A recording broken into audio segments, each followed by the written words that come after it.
Alors, ça veut peut-être dire aussi que plutôt que de discuter de tracés, de cartes, etc., la question majeure qu'il faut traiter, c'est celle de la gouvernance.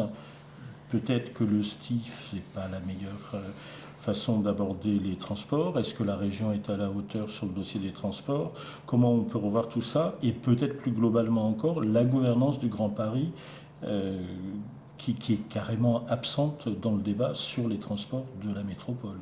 Là, vous avez vraiment raison. C'est-à-dire que je pense qu'il n'y aurait pas eu le projet de Grand Paris s'il y avait eu plus d'accélération et un projet qui avait avancé plus vite du côté de la région. C'est vrai.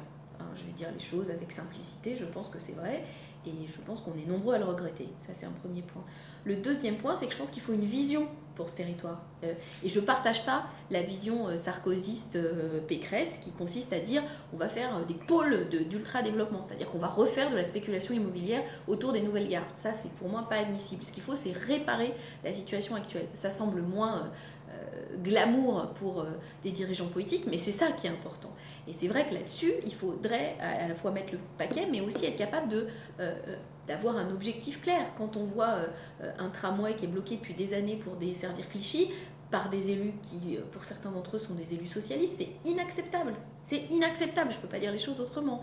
D'avoir bloqué ce projet, c'est absolument insupportable. Ça, c'est le premier point. Le deuxième, c'est que oui, la question de la gouvernance de cette zone dense, on va dire. Moi, j'appelle ça, et je pense qu'il faut qu'on développe une zone de coopération renforcée, c'est-à-dire un endroit qui rassemble les collectivités locales, les communes, mais aussi les départements de l'ancien département de la Seine, comme ça avait été évoqué par certains, mais aussi Versailles, mais aussi Roissy, et mais aussi Orly et sans doute Évry. C'est un peu ça le périmètre de cette zone dense où il y a besoin de travailler un destin commun. C'est ce que fait un peu Paris Métropole, mais un peu mollement, c'est-à-dire qu'à un moment il faudra se dire les choses sur un certain nombre de sujets, il faut mettre tout le monde dans le même sens, donc il faut trouver les voies et les moyens d'un compromis, en tout cas d'une méthode de prise de décision qui n'est pas l'État qui sait et qui impose à tout le monde, mais qui ensuite permet d'avancer sur la base de cette vision.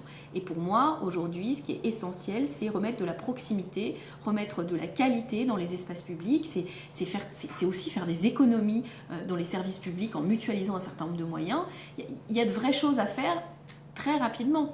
Aujourd'hui, les petits bastions communaux ou intercommunaux les uns contre les autres, pour des raisons politiques, mais même parfois juste pour des raisons de tradition, les oppositions départementales, le fait qu'il n'y a pas de solidarité fiscale entre les départements de la petite couronne, par exemple, pour moi, c'est pas tenable dans la durée. Pour les écologistes, créer ce lieu de mutualisation, ça arrivera.